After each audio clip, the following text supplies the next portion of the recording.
Je ne crois pas qu'on se connaisse, vous et moi. Mais je suis à peu près certain qu'on a bien dû se rencontrer quelque part, sur la route. Vous, au volant de votre voiture, et moi, dans la cabine de mon semi-remorque.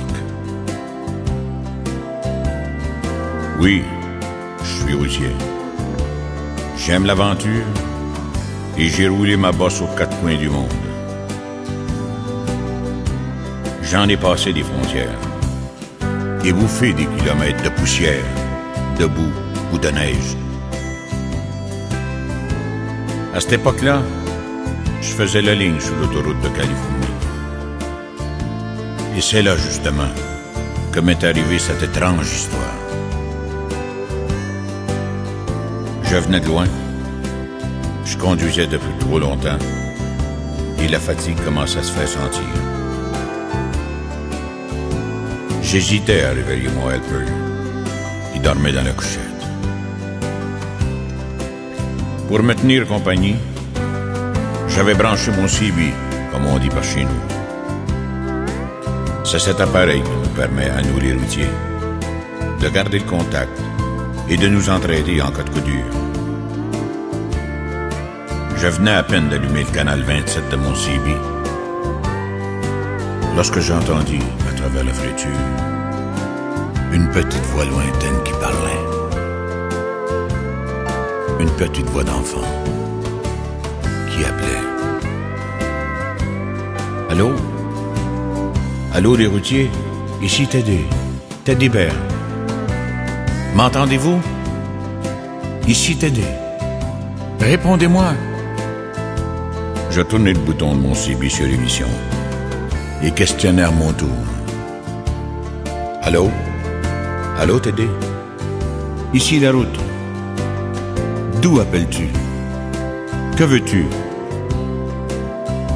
La voix du gamin répondit un peu plus proche. Ici, Teddy. J'appelle les routiers. Je te reçois, Teddy. Que veux-tu? Je suis tout seul. Je m'ennuie. Et je voudrais parler un peu avec vous. Je vous appelle avec le CB de mon papa. Cet été, nous avons eu un très grave accident. Et je suis toujours dans mon lit. Le docteur dit que je pourrais marcher un jour, mais que ce sera sûrement très long. J'habite une petite maison tout près de l'autoroute. Je suis souvent seul le soir, car maman est serveuse dans un snack pour nous faire vivre.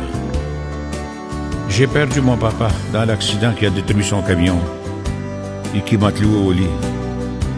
Il m'emmenait de temps en temps pour les petites courses, mais maintenant, il ne vient plus jamais personne. Alors, j'essaie de vous accrocher avec le CB qui nous reste, pour vous parler un petit peu quand vous passez sur l'autoroute. Je ne suis pas une fillette, mais il me sembla soudain que mes yeux se brouillaient, que j'y voyais moins bien.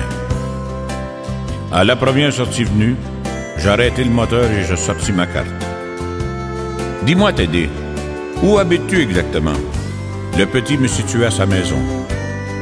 J'avais de l'avance sur l'horaire. J'ai remis en marche et j'ai sorti de l'autoroute.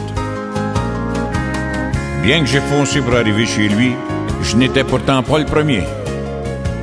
Bon sang!